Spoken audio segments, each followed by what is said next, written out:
and welcome to the June 2024 BigFix Briefing Room. My name is Michelle McGough, and I'm here with Joe Saylor.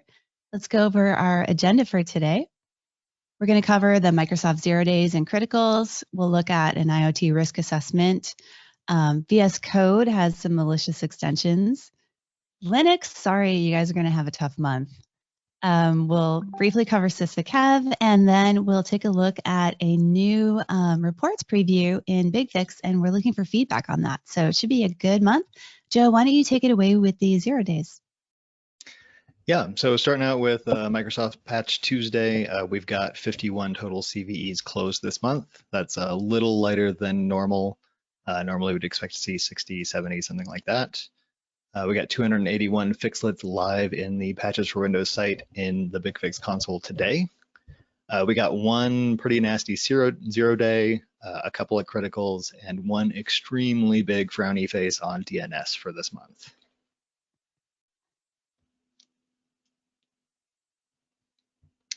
So we're going to start out with the key trap vulnerability against DNS servers. This is our 0 day for this month. It was officially announced a few weeks ago, but it's actually been around for quite a lot longer than that. DNS services like Google and Akamai have actually been dealing with this internally, and so they've already kind of been protected from it before the official announcement was made.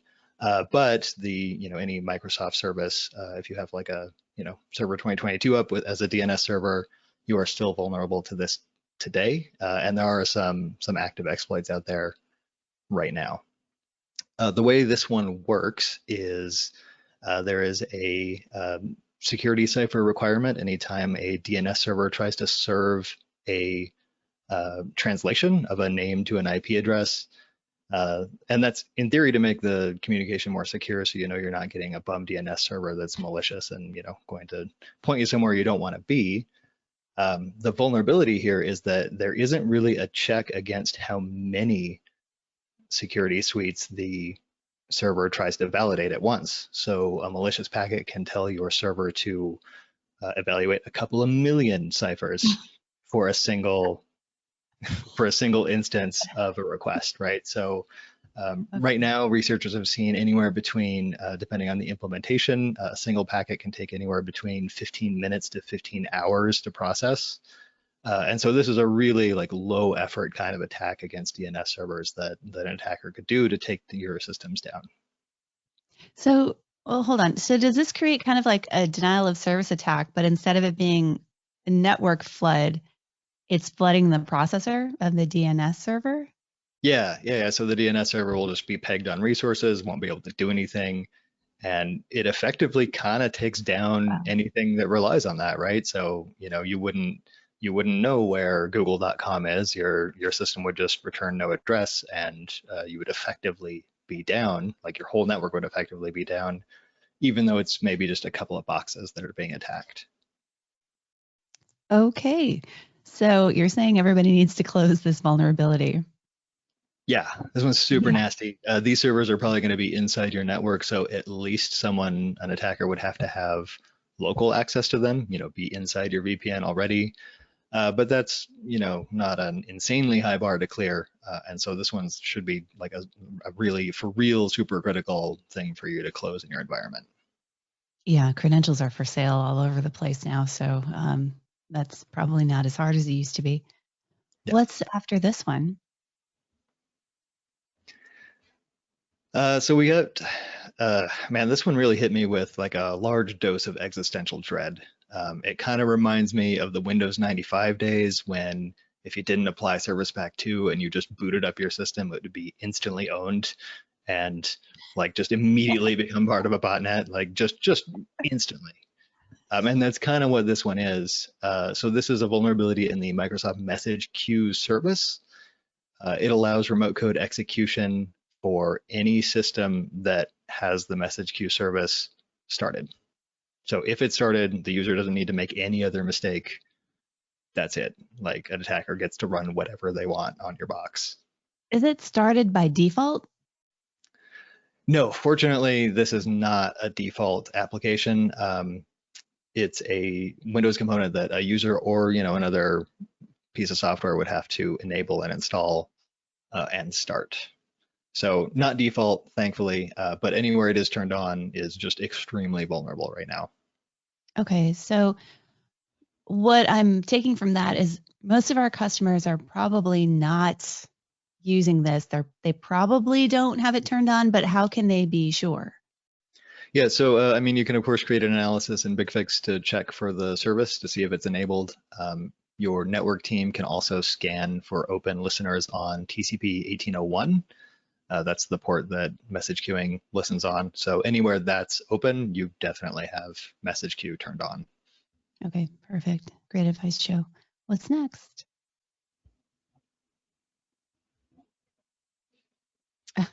You're next. Yes. So Give me whenever your we rate. put these together, I'm always searching, I'm doing research. Joe, you're doing the same thing, and we're looking to see what's going on. And I'll always put in the CVE. I'll just put the year and the dash and the CVE number. And recently, and it's not just Google, sorry, Google, it's not just you, but all of my browsers have started trying to be helpful like this, and they're bringing up the calculator. I didn't ask for arithmetic. So if you want the right answers when you're researching vulnerabilities, you may now want to insert CVE into your search. Nothing is worse than when muscle memory stuff like that Drove changes. me crazy.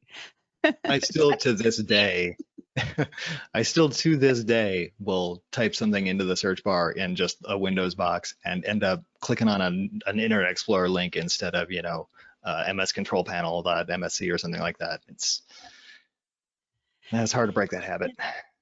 It's helping somebody, just not me. All right, vulnerabilities of the month. Now, these are the ones that you pick out where they're either really urgent and they didn't come up in the Microsoft content, or the risk score is not aligned at all with the severity. And so our customers might be kind of, either a little too relaxed about it or a little too aggressive about it. And we want to make sure that that gets Yeah, proper the attention. interesting ones. And what's So this one? here's an interesting one. This is an actively exploited vulnerability today. It's on Ariane systems kiosk mode. So these are like a check-in kiosk you might see at a hotel. Oh, yeah.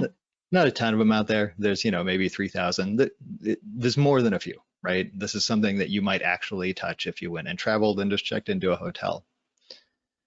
The exploit here is that if you just use a single quote in anywhere in like the login screen, it just crashes the kiosk application and gives you like direct root access to the file system, which, oh, by the way, has like all of the information that a user has entered in the last forever on that kiosk. So, credit card information, maybe room information. There have been instances where like keys were allowed to be cloned because you could get to the root mode of the kiosk. Oh, the So room key. yeah, not the crypto key, not the cryptographic key, but like actual physical access to a room that somebody had already checked into. Okay. Yeah, I saw this too, and it's like if you go up to the kiosk and you're going to search for your reservation by, say, your name or the reservation number. If you just put, it was just a single quote, right? Anywhere in those fields, it would just tip the whole thing over, exit kiosk mode, and you just, like you said, have direct access. So travel is really dangerous right now. I mean, Yeah, there's the VPN. Remember we talked about that last month where so we know we don't want to be on public Wi-Fi. We don't like that, but that's what the hotel has. So we turn on our VPN and that's not secure right now. So now there's this going on with the kiosk. Maybe I'll stay home yeah, for a little while. sounds reasonable. Just stay inside. It's just COVID 2.0, electronic Wow. COVID today. The really interesting thing about this one to me, but like the main reason I wanted to call it out is that it came in at a CVSS 6.8, which, in the Windows world, like I don't even get up for a 6. Like Yeah. there's just 1,000 of these every month. But because of the nature of a kiosk system, like normally the anything in the 6 or even 7 range typically means the exploitation of this is very difficult. Like it has a lot of high bars to clear. In this case, you have to have physical access to the device, which in like the server world or even on your laptop, that's that's a high bar, right? That's not something that will always happen, and we can say that it's less likely to be exploited because of that requirement. But that's not the case on a kiosk. Like, what else is a kiosk but physically available to anybody? Right. So suddenly this 6.8, because it's has a high bar to clear for exploitation, is not that high a bar to clear anymore. And so that mismatch on these IoT devices, I think, is worth paying really close attention to. Like, this is a really good case study on why IoT, even though the exploits may not seem that bad, especially if you're used to Windows exploits, it's actually quite a lot worse than it looks. And note to self, Joe doesn't get out of bed for anything 6.8 or lower. Noted. Yeah, This not is a good once. one, Joe. Yeah, good choice. What's next? Oh, right. I keep wanting to Yes. call it Count Darkula. Yeah, so we learned this month, thanks to a bleeping computer story about some Israeli security researchers, that VS Code extensions are just like a hive of scum and villainy. Um, these heroes, anti-heroes, we'll go with anti-heroes, created a kind of fake malicious VS Code extension named Darkula, the Darkula theme, which was a play on the very popular Dracula theme, which is a dark mode theme for VS Code. It appeared to be sort of authentic. It used the same icon as the Dracula theme. It had a domain registered that was very similar. It had the same typo. It was the darkulatheme.com or whatever the address was. So at a glance, sort of looked the same. But instead it had some extra little code in there that reported like all of your private information to these researchers. Fortunately, since it wasn't really malicious, nobody actually got owned by it. But they did find that practically every like Fortune 500 company had someone install this. So it was just really widely installed. They had thousands of installs before the story came out, and they kind of took it down. And that kind of led them to the idea to check on, well, where else is malicious code in the VS Code marketplace, right? Like, what other extensions exist that have stuff that will just like give away your username and password, or allow remote code execution on your box. Um, and the tool they came up with found around 1,300 extensions available today in the VS Code marketplace that Malicious had extensions. 1,300 malicious, malicious. yeah, with known malicious code. This isn't just stuff Okay. that, yeah, I mean, it's not even the totality of it, right? This is just known malicious code. And those had about 230 million installs around Wow. the So world. now it's been a while since I've done this, but I don't think EDRs are looking at VS Code because I Yeah, I mean, think it's filtered, right? I mean, you don't want to have the EDR like banging on a developer's environment, right? It's a terrible experience for them and it never finds anything malicious. So you open up holes for that and yeah, then you're in not general, detecting actual sorry. right. Yeah, I mean, in general, we treat VS Code, really developer applications in general, as um, kind of inherently harder to scan. And so we don't ever spend as much time verifying whether this stuff is Right. malicious or not. And of course, there's exceptions in place all the time for developer applications. And it turns out developers are people, and they will just install whatever looks convenient. And as always, the person Like is the rest of us. the weakest link. And this is what we found, is that you know people will just install the first thing they see that does what they think it will do. And in the developer space, it turns out that's very dangerous. Yeah. Okay, so let's lay it out then.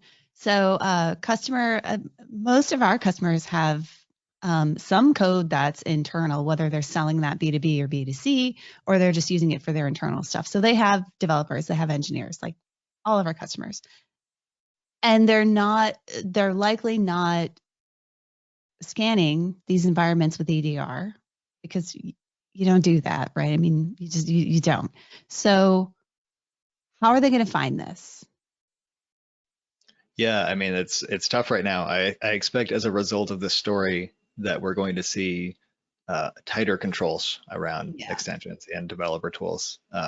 It doesn't so much exist today as something that's like commonly scanned, but it will come for sure, like as a result of this. Okay. Okay. Well, I don't know how you follow that up. Oh, Linux. We followed up Y'all are with a gonna have Linux disaster this month. Uh, this one's really weird. Like there's 27 new CVEs in the Linux kernel this month.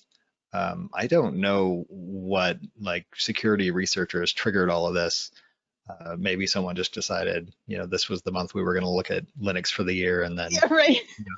bank up all our CVEs. Like uh, Linux is usually good, and then 6 months later, you're like, maybe we should look at it. yeah, normally I would see like a couple, two, three, four, five, maybe 7.0 or higher vulnerabilities in Linux. And yeah, we got 27 this month. Obviously, I Okay. don't have enough time to go over all of them. There isn't really much of a commonality between them. It's not like somebody found a vulnerability in a USB driver and that same vulnerability was in 40 different files, right? Like they're all a little bit different. Um, they don't really pass the bar to remote exploitation. They're mostly they are all local exploitation. There are a bunch of use after freeze, which is sort of like a remote code execution, but you need local access to the memory. Okay. Quite a lot of privilege escalation to root, that sort of thing.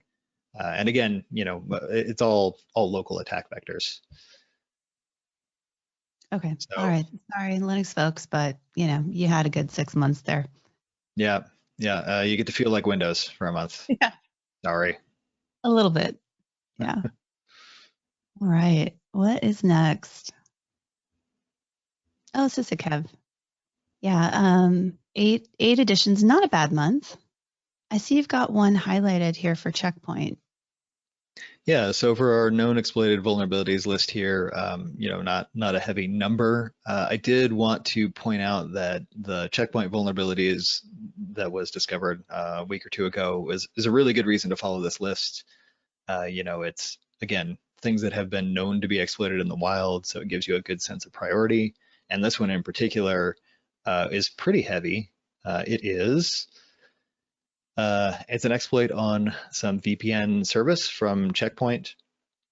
The way this was worded really made me tilt my head and wonder what anyone was thinking. The exploit allows an attacker to gain sensitive information from an exposed gateway, like that's the actual wording that's used in the CVE. But it turns out that sensitive information in this case is really minor stuff like the admin username and password for the VPN service. Like really just, minor things like that. It's a minor thing. Uh, Okay. so really, I mean, this should really be like an escalation of privilege or, it's not quite a remote code execution, but it does give you the admin account. So it's quite bad. It's like much worse than it kind of looks if you just saw that it was sensitive information that was exposed. Okay. Yeah, this is a really important thing to point out. Thank you. And Yeah. then you're saying here easy pivots to other services, and that's because they're getting the admin credentials. Yes. Yeah. So once you have the credentials, you can just kind of pivot to whatever at that point.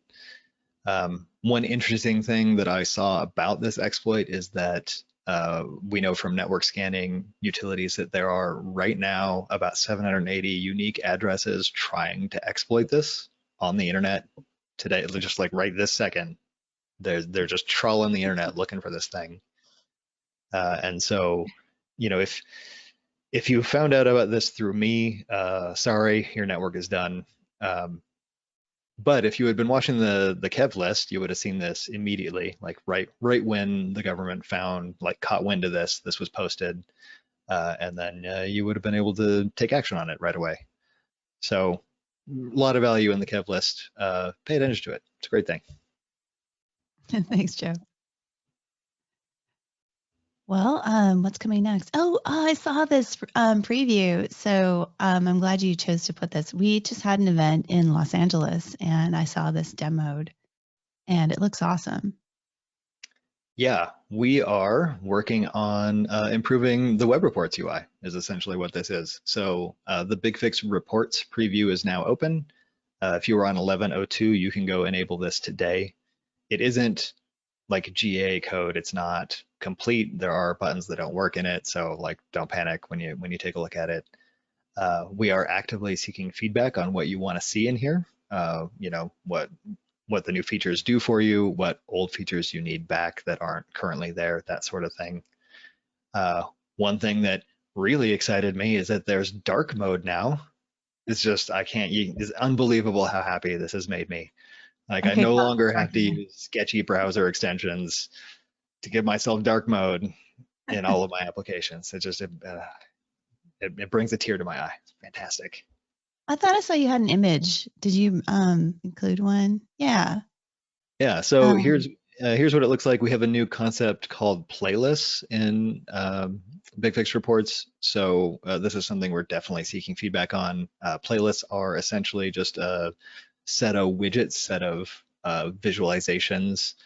Right now they're not customizable, but we anticipate that that's what's going to happen, right? So this one on screen here is the patch focus sample playlist. You know, it's got all sorts of useful visuals in here. And then the idea is you'd be able to customize these to whatever data you want and whatever visuals you want. very cool. And I see the little feedback button on the right with the smiley face. Yeah, so you don't, I mean, of course you can contact any of your local BigFix representatives for feedback, but we decided we'd make it a little bit easier and just give you a feedback button straight in the interface. So that goes to us. We are absolutely looking at every bit of feedback you send, so please let us know what you think. Excellent, Joe. Thank you so much. So this is a fun month. We're going to do it again next month. So don't forget to like and subscribe. Hit the or ring the bell if you want to get a notification when the next one goes live. Thanks for joining us. We'll see you next time. Bye, everyone.